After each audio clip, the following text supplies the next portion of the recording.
sam Nađa Đurašević, učenica 8. razreda osnovne škole Emilija Ostojić i radila sam na projektu koji se zove Zaštita utjecaja vetroelektrana na ptice i slatke miševe. Za vetar se kaže da je obnovljiv izvor energije koji možda najmanje oštećuje prirodu, ali nema ljudske aktivnosti koja može da se odvija bez posljedica po prirodu. Vetroelektrane se često instaliraju duž obala, na prevojima i na grebenima. Upravo su to područja koje ptice koriste tokom migracije gdje lete u nivou zahvata propelera. Stup vetroagregata može dostići visinu zgrade od 30 spratova, dok elise vetroagregata pokrivaju velike površine prilikom kretanja i preko 30 metara, a veći vetroagregati mogu tangirati vazdušni prostor slatih miševa. Od negativnih utjecaja vetroelektrana na slatke miševe najveća se pažnja i prostor posvećuje stradanjima sa elisama i tornjevima generatora, uzrokovanoj nagloj promjeni vazdušnog pritiska u blizini obrtanih generatora.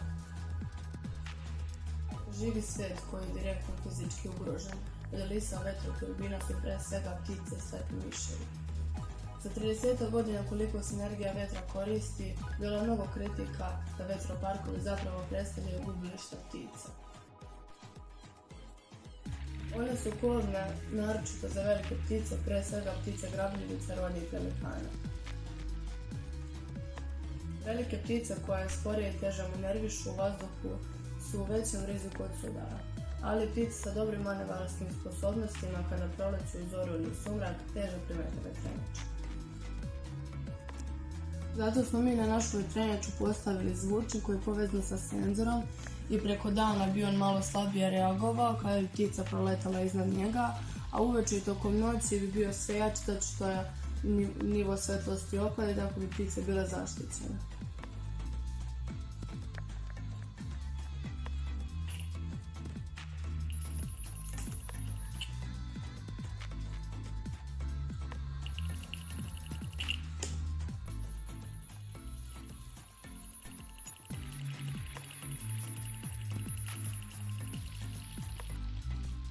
Život hiljada ptica koje stradaju zbog fatalnih sudara s lopaticom vetroturbina mogli bi se spasiti efikasnim i vrlo jednostavnim rješenjem ako bi se samo jedna krila lopatice obojila crnom bojom.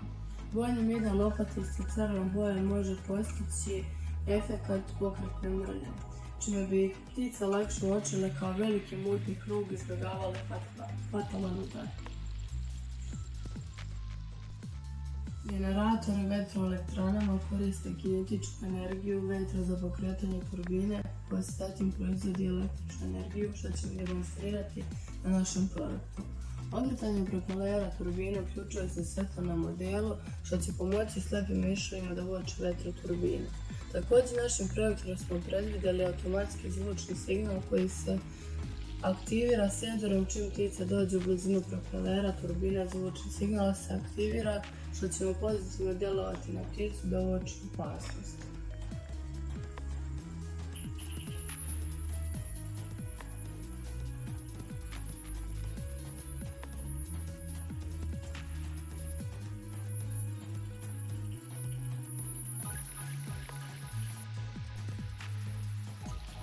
Što je veća jačina vetra koju ćemo podešavati preko mikrobita, to je veća jačina svetlosti na sijalici.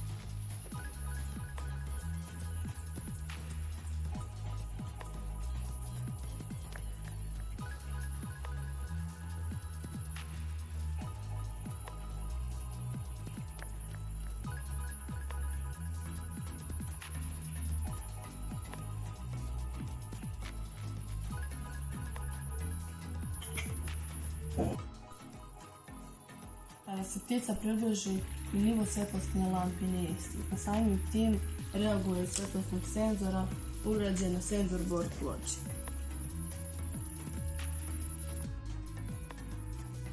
Za izradu našeg modela koristili smo plastiku, meku šperpluču, mikrobit, elemente s različitim senzorima, elektromotor, sijalicu i zvučnik. Ovaj projekat ima jednostavno rješenje i nadam se da može pomoći zajednici da se sačuvaju značajne retke vrste ptica. Hvala na pažnji.